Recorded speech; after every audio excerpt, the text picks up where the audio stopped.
Pete Peterson, in his works Cymatics, The Science of the Future, stated that nature shows examples of Kymatica in everything. This phenomena is found to be one of the prime forces that moves biological evolution along its path. Dan Winter reproduced an experiment to prove that the ancient languages of Hebrew and Sanskrit, when spoken, create a vibratory frequency that moved matter into sacred geometrical patterns. Upon further investigation, Hebrew, Sanskrit, Aramaic, Arabic, and other elder dialects have older roots in a parent language of Gaelic and quite possibly an even earlier origin. In Swami Murugesu's The Science of Mantra, he claimed that when a person chanted specific words in Sanskrit while filming a burning candle, the intensity as well as the color of the flame would change due to the frequency that the word would emit. This same science has been shown to lower and raise blood pressure. And in his own words, certain sounds can affect their circulation and nervous system.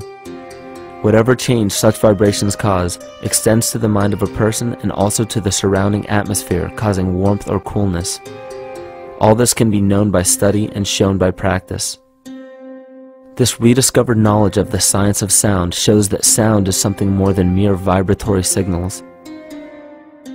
Not only does sound interact with life, but it sustains and develops it. It acts as a conduit of conscious intent between people, societies, and entire civilizations. Yet the psychic illness we endure due to the domination of our false ego is reflected in the collective. Our psychological schism has shut us off from communicating correctly with our inner self, which is exactly how cancer cells within the body operate. In the collective, we have created a language barrier between humanity and the rest of nature, acting as a global cancer.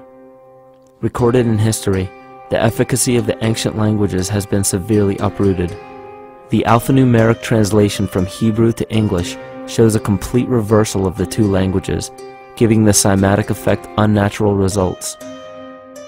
Dr. Leonard Horowitz stated in his work on DNA, 1/3 of the sensory motor cortex of the brain is devoted to the tongue, oral cavity, the lips, and speech.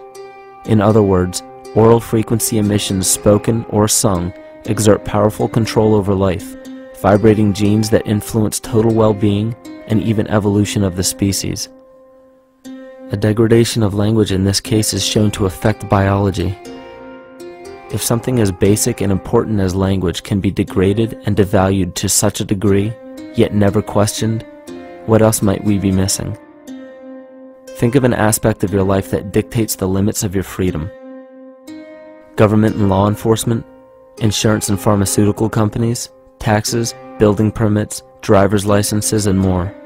There are hundreds if not thousands of stipulations, regulations, and boundaries on our freedom. And out of the ones that were just mentioned, how many have you researched to find out whether they apply to you or not? Let's look at the forms of law that we currently acquiesce to.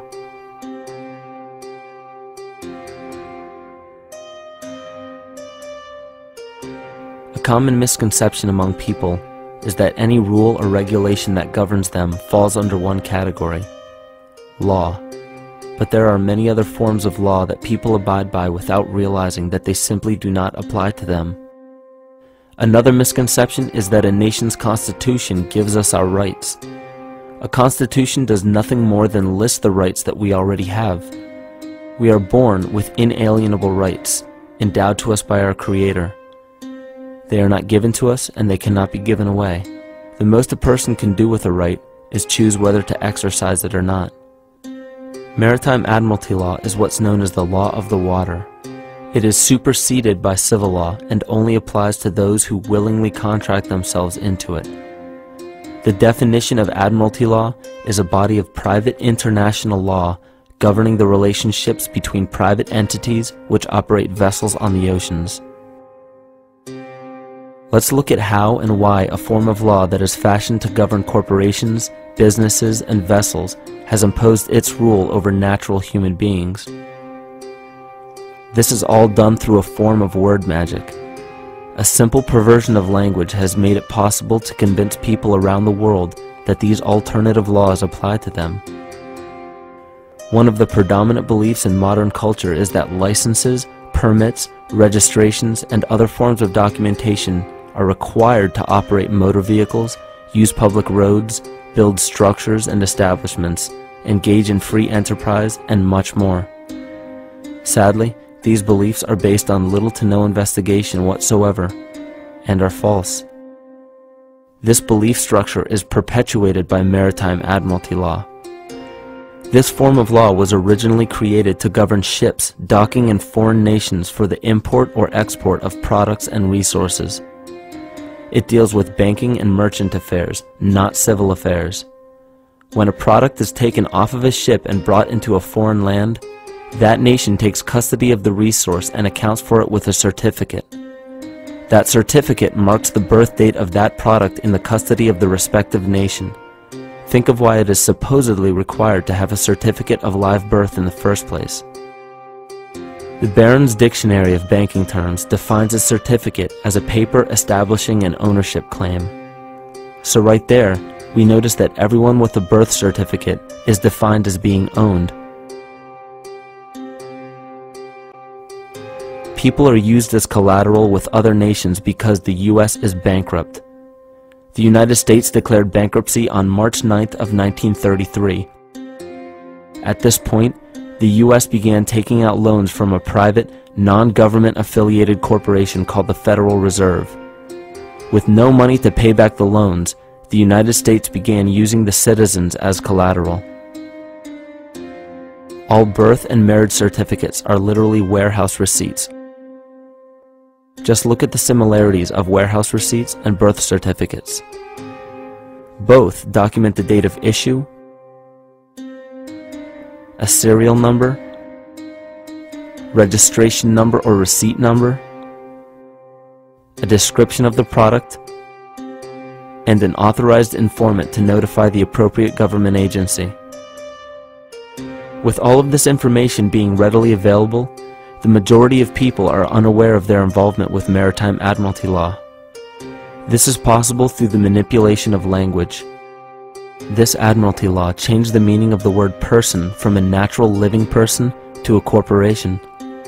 Driver's licenses, vehicle registrations, auto insurance forms, building permits, gun permits, work permits, tax filing documents, birth and death certificates, traffic citations, and many other forms of documentation that were once believed to be absolutely necessary only apply to persons or corporations. Upon signing such a legal document, you are indirectly waiving your rights under the Constitution and lowering your status to that of a corporation that is created with the same exact name as you. The only way to reconcile your true name from the name of the corporation is to take notice that the corporation has its name in all capital letters. This is known as capitis diminutia maxima.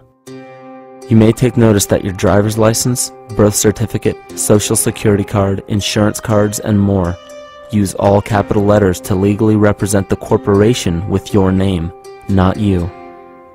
The corporation is known as an artificial person, whereas you, the human being, are known as a natural person. This deception goes even deeper when it comes to the courts that we attend. When showing up to court, you will notice that there are seats for witnesses behind a wooden fence or barrier. The defendant must cross through the entrance to the other side of the barrier where the plaintiff and judge sit. This act symbolizes the boarding of a ship. At this time, business can be conducted in maritime admiralty law. The judge, acting as captain or banker, is responsible for settling the balance between the two sides. This is why there is always a monetary value involved in any court case. The captain is simply dealing with banking and merchant disputes. Once the balance is paid, the case is closed. To turn the court case away from admiralty law where your rights are not protected, you must avoid agreeing to represent the artificial person. This is done by stating that you are the natural person. You don't have a first or last name because those imply corporate title. In a court case, you may state that the court takes judicial notice of your honor's oath of office. Every judge must take an oath of office to practice law, yet you must make it clear to the court and the jury that the judge is acting as judge and not banker. Remember that you are a natural human being of the earth. You are not governed by anything but your own consciousness. Laws are created within a society. The society that created the laws we see being enforced today is called the Law Society. Yet the most beautiful part of this entire deception is the fact that we are not part of the Law Society, so their laws do not apply to us.